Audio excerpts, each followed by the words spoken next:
Baik, terima kasih. Assalamualaikum dan selamat pagi Malaysia.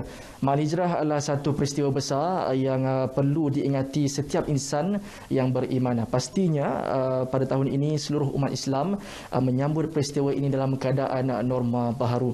Namun ia bukan penghalang untuk kita terus meneladani makna hijrah tersebut. Bagi mengupas dengan terperinci mengenainya, bersama-sama saya ialah pendakwah bebas Ustaz Muhammad Fakhrul Razi Muhammad Hanafi. Apa khabar Ustaz? Baik, Alhamdulillah.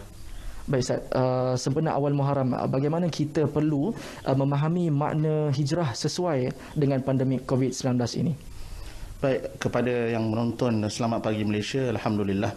Tuan-tuan perempuan yang dirahmati Allah sekalian, dituntut memaknai maksud hijrah itu sebagaimana difirmankan oleh Allah Subhanahu wa taala, innal ladzina amanu wal ladzina hajaru wa jahadu fi sabilillah ulaika yarjuna rahmatallah wallahu ghafurur rahim. Ayat tersebut menyatakan bahawa mereka-mereka yang berhijrah dan berjihad pada jalan Allah. Apatah lagi kita menghadapi suasana norma baharu, memperingati perjuangan baginda Nabi SAW menuntut kepada pengorbanan kita berjihad sendiri. Kerana itu baginda Nabi SAW menyatakan la hijrata ba'dal fathi walakin jihadun wa niyyah.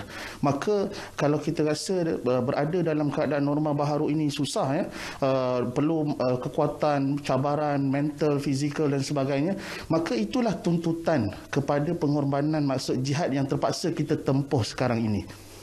Baik Ustaz, bagaimana umat Islam terutamanya generasi muda boleh memaknai dan juga meraihkan peristiwa bersejarah ini dalam keadaan negara berperang dengan COVID-19?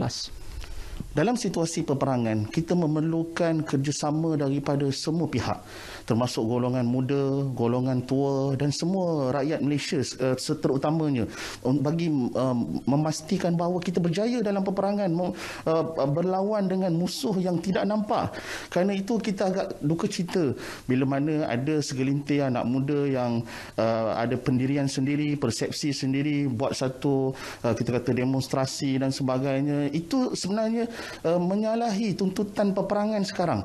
Peperangan sekarang ialah memastikan bahawa SOP dijaga dan membantu kerajaan supaya tidak berlaku penularan wabak ini. Peperangan ini agak mencabar. Tak pernah kita berlawan dengan musuh yang tak pernah kita nampak. Tapi inilah tuntutan kepada golongan-golongan muda. Walaupun kita ada pendirian sendiri, persepsi sendiri, namun dalam hal ini, peperangan ini perlukan kerjasama mereka. Baik Ustaz, mungkin Ustaz boleh kongsikan juga berkaitan dengan amalan yang terbaik dianjurkan oleh Islam ketika peristiwa Ma'al Hijrah. Baik, tuntutan yang paling utama dalam memaknai maksud makna hijrah itu ialah dengan memahami perjuangan baginda Nabi SAW sendiri. Itu dapat kita rungkai dan fahami melalui Al-Quran. Maka tadabbur, bacalah Al-Quran, fahami maksudnya, tuntutan-tuntutannya. Maka di samping itu juga kita boleh lihat kepada sirah-sirah baginda Nabi SAW dalam keadaan susah, dalam keadaan senang, bagaimana baginda dan para sahabat membuat acuan kepada penduduk ketika itu di Madinah, dan akhir sekali merebak Islam itu ke seluruh dunia. Bagaimana tamadun Islam itu bermula.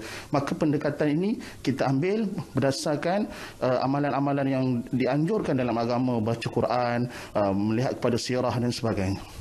Baik Ustaz, bagaimana kita nak mengubah persepsi masyarakat agar memandang ujian pandemik ini dari sudut pandang yang positif? Baik, sebab itu baginda Nabi SAW menyatakan ajaban li amril mu'min. Orang yang beriman ni dia ajaib. Kenapa? Bila mana dia diuji, maka dia sabar. Bila mana dia diberi nikmat, maka dia bersyukur. Maka dua prinsip ini menyebabkan kita ni orang Islam sangat hebat. Kerana itu jangan lari daripada prinsip ini. Sekiranya wabak bencana ini melanda kita, maka sabarlah tuan-tuan perempuan. Maka kat situ ada ganjaran daripada Allah. Dan bagi mereka yang tak kena wabak dan sebagainya, jangan perlekehkan orang lain. Di samping terus berdoa kepada Allah, berserah kepadanya, yakinlah setiap mana kesusahan ini akan disusuli dengan kemudahan, kejayaan dan kesenangan, insya-Allah. InsyaAllah, terima kasih Ustaz. Sekian dahulu perkongsian cerita pagi dari Negeri Sembilan. Kita kembali ke studio Angkasa Puri. Silakan.